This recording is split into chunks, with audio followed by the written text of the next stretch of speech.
40 minute तो कहीं भी नहीं गए कलाम के लिए, लेकिन आज टाइम शॉर्ट है। तो आज का कलाम खुदा यीशु मसीह की शाम वलादत। ये शाम वलादत का दिन नहीं है, अभी तक खुदा यीशु मसीह पैदा नहीं हुआ, लेकिन ये शाम वलादत जिसको हम मना रहे हैं 2 घंटे 3 घंटे पहले हम खुदा यीशु मसीह की वलादत को, उनके बर्थडे को हम मना रहे हैं, सब इकट्ठे हुए। क्योंकि कौन आने वाला है? निजात, वो निजात जो खुदा ने बनाई, इंसान की बनाई हुई निजात नहीं। जो कोरोना के लिए, कोरोना से निजात के लिए इंजेक्शन तैयार हो रहे हैं, वो निजात नहीं, बल्कि इब्लीस जो इतना जोरावर है कि वो खुदा के साथ लड़ पड़ता है। मेरे साथ निकालिए मुकाशफा, यूहन्ना आरिफ का मुकाशफा, उसका 12वां बाब, मेहरबानी करके निकालिए।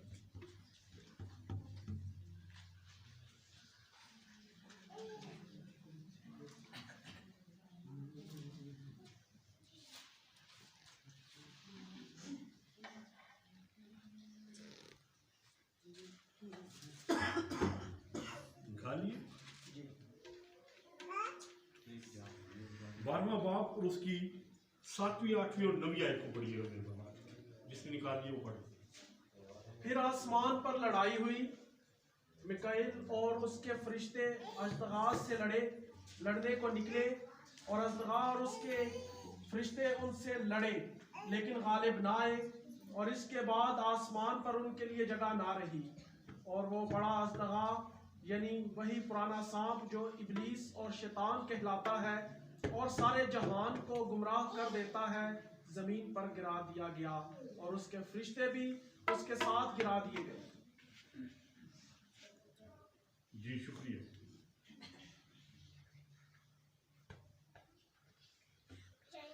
जी, फिर आसमान पर लड़ाई हुई। ये इंसान के बनने से पहले, कुल कायनात के बनने से पहले की बात है। अभी ना इंसान बना था, ना कुल कायनात बनी थी, उससे पहले की बात है। फिर आसमान पर लड़ाई हुई। आसमान कौन सी जगह? जहां पर खुदा रहता है। इंसान कहाँ रहते हैं? जमीन पर। तो खुदा की जगह पर लड़ाई हुई, और लड़ाई किसने की? जर्नाइल लूसीफर ने, जो फरिश्तों का सरदार था, जिसे जर्नाइल कहा जाता है, जनरल, खुदा का सेकंड था, वो मुकर्रब फरिश्ता था। खुदा ने उसको बहुत ज्यादा इख्तियार दिया हुआ था, और उसने खुदा से बगावत कर दी। उसने कहा मैं उसमें घमंड आ गया, उसमें गुरूर आ गया, और उसने कहा कि अब तो सब कुछ खुदा ने मेरे इख्तियार में कर दिया है, तो मैं अपना तख्त खुदा से भी। इज़िकियल 28वें बाब में लिखा है कि मैं अपना तख्त सितारों से आगे, खुदा से भी आगे लगाऊंगा। और अब जिस तरह से खुदा की परस्तिश करते हैं फरिश्ते, तो खुदा को सीधा करते हैं, अब मुझे भी करेंगे। लिहाजा वो खुदा के साथ अकड़ गए, खुदा के साथ लड़ पड़ा।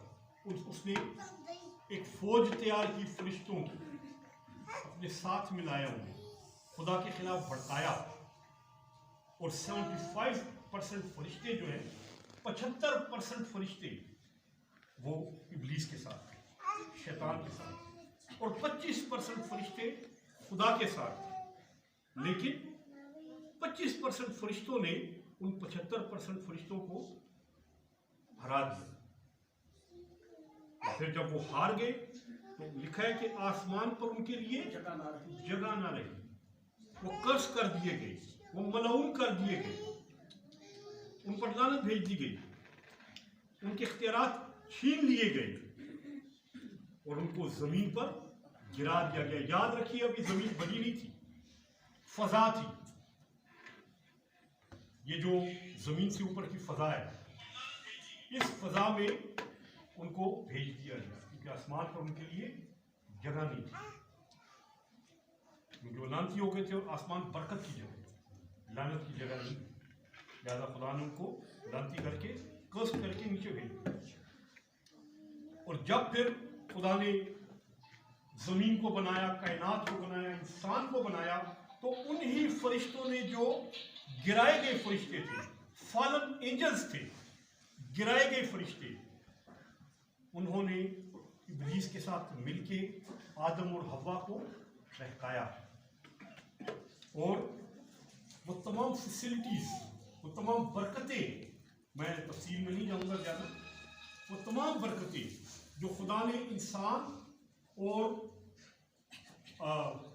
बाक़ी अदम में इंसान को दी थी, पहले इब्लीस को दी थी, जनरल लूसीफर को दी थी, लेकिन वही इख्तियार अब उसने इंसान को दिया।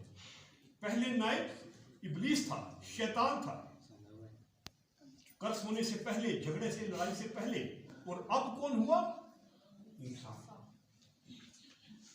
तो शैतान जो है उसको फिर जेलस शुरू हो गई, फिर उसको जलन शुरू हो गई कि मेरी जगह पे ये आके बैठ गए, मेरी जगह पे इंसान बैठा हुआ है, सारा इख्तियार जो कुल कायनात खुदा ने बनाई है उसका सारा इख्तियार जो है वो इंसान को दे दिए।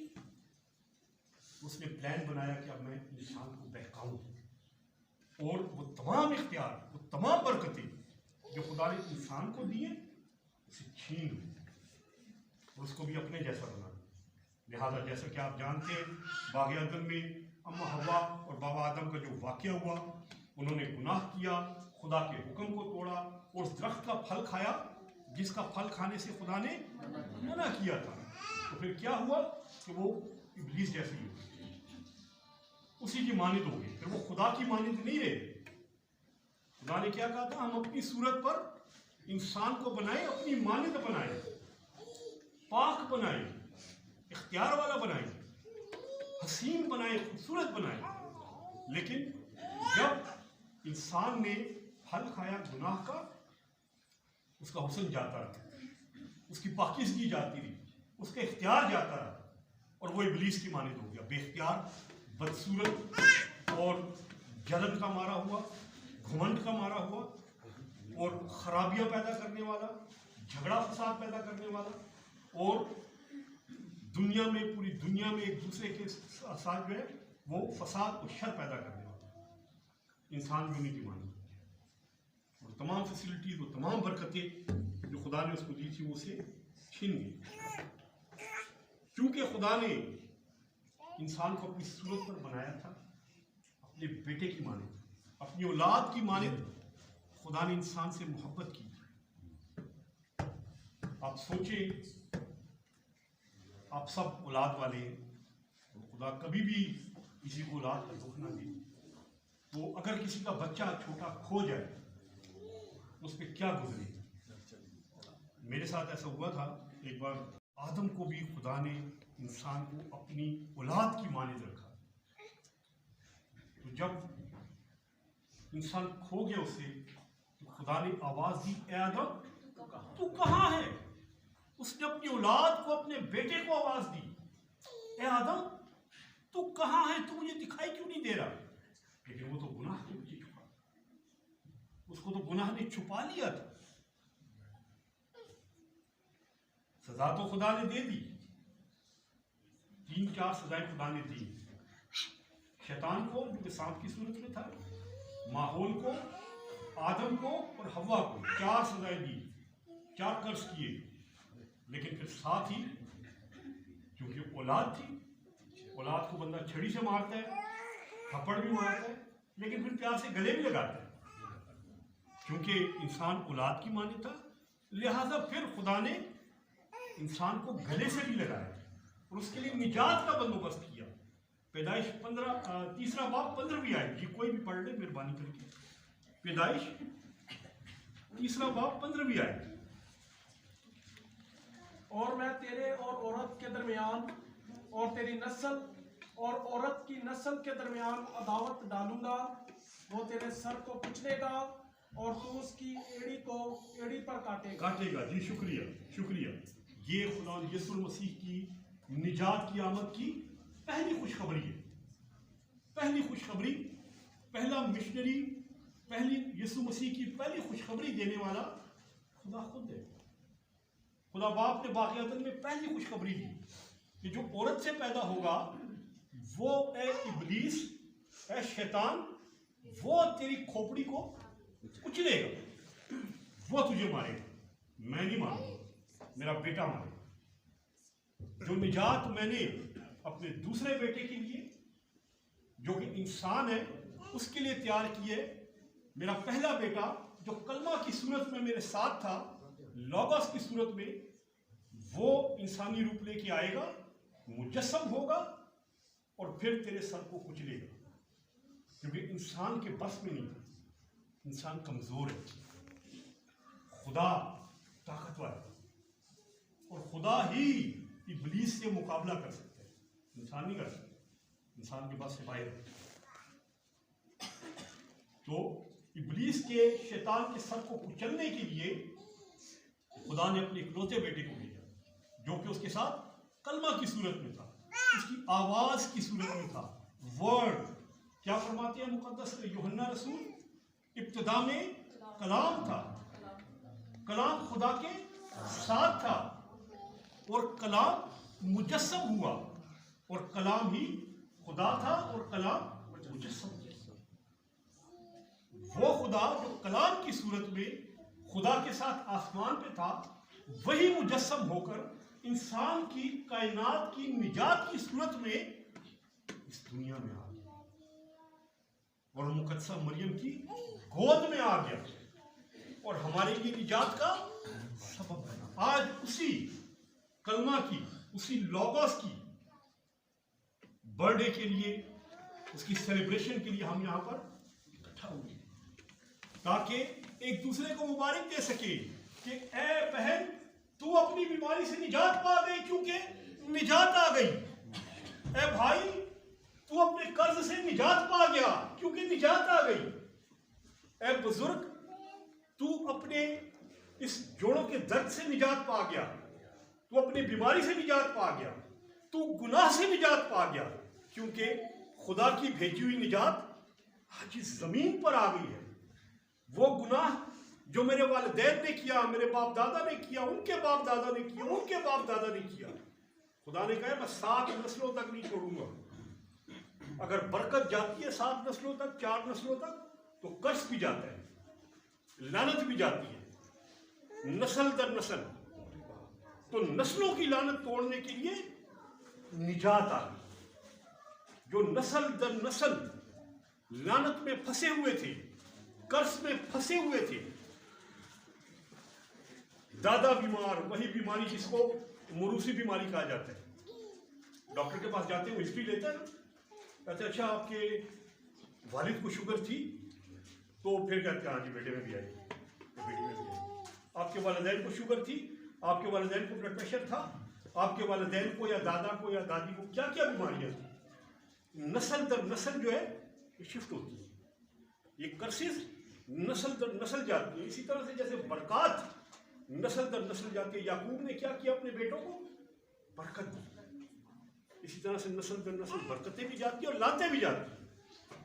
उन लानतों से निजात के लिए हम एक दूसरे को मुबारक दें, क्योंकि आज कौन आए, उन नस्ल दर नस्ल बरकतों से निजात इस दुनिया में आ गई, जो कि खुदा हमारा मसीह जिसके लिए हमें कुछ भी पे नहीं करना पड़ता, जिसके लिए ये नहीं कहते कि हॉस्पिटल में ट्रांसप्लांट करवाएंगे तो कितना खर्चा है, वो नहीं किडनी दे देता है, कोई ट्रांसप्लांट का खर्चा नहीं है, नया दिल दे देता है। कोई ये नहीं कहता कि दिल दूसरे का चेंज करने में कितने लाख रुपए लगेंगे, उन्हें दिल दे देते हैं। वो ये नहीं कहता कि इस शख्स को फालिज है, इसके फालिज की बीमारी को हटाने के लिए, खत्म करने के लिए कितनी दवाइयां लगेंगी, कितने पैसों की दवाइयां लगेंगी, बस वो निजात दे देते हैं बीमारी से। खुदा के खादिम दुआ करते हैं और वो बीमार, वो फालिज का मरीज निजात पा जाता है। यीशु के नाम से होता है, जैसे कि यीशु ने किया, मुर्दा लाजर को कहा उठ, कब्र से 4 दिन का मुर्दा जिंदा निकला। आज वही बरकत, वही इख्तियार उसके खादमों में और आप लोगों में ये इख्तियार शिफ्ट हुए। ये मुंतकिल हुए। आज एक दूसरे को मुबारक दें, क्योंकि इख्तियार आपके पास वापस आ गया यीशु की सूरत में। आज आप इख्तियार वाले हो गए। वो तमाम मेडल्स, वो तमाम तमगे जो आपसे छीन चुके थे, आप सब फौजी इलाके में रहते हैं, आपका भाई हस्बैंड कोई ना कोई फौज में जरूर है, तो मेडल्स कितने अजीज होते हैं एक सोल्जर को, एक कमांडो को, एक फौजी को। वो मेडल्स जो छीन चुके थे आज फिर आपको मिले, आज फिर से आपको इख्तियार मिले। आप दुआ करते हैं बीमारियां दूर होती हैं, आप दुआ करते हैं अंधे देखते हैं, आप दुआ करते हैं लंगड़े चलते हैं, आप दुआ करते हैं बीमारी दूर हो जाती है। हम मामूली लोग, अगर देखा जाए तो ये जिस्म हमारा कुछ नहीं, अगली सांस का पता नहीं, लेकिन जब पाक रूह के वसीला से यीशु के नाम से हम दुआ करते हैं तो बड़े बड़े पहाड़ हट जाते हैं, हमारे ये रास्ते खुलना शुरू हो जाते हैं। हमें नजर आता है कि ये इतनी बड़ी पहाड़ जैसी मुसीबत जिसमें हम फंसे हुए थे किस तरह से एकदम से हट गई और हम बिल्कुल हरे भरे हो जाते हैं, हल्के फुल्के हो जाते हैं। वो निजात आज इस जमीन पर खुदा ने अपने इकलौते बेटे की सूरत में भेजी, जिसके आज हम बर्थडे मनाएंगे, जिसकी सालगिरह मनाएंगे और हम केक भी काटेंगे। खुदा आप सबको इस कलाम की वसीला से बरकत दे। मैं मजीद तफसील में जाता, लेकिन इतना टाइम नहीं है हमारे पास, और इस थोड़े को खुदा जो है वो आपके दिलों में ये बीज बनकर जो है ये एक तनावर दरख्त बने। ये बीज जो है जो आज बोया गया सीमन से, और खुदा इस कलाम की वसीला से आपको बड़ी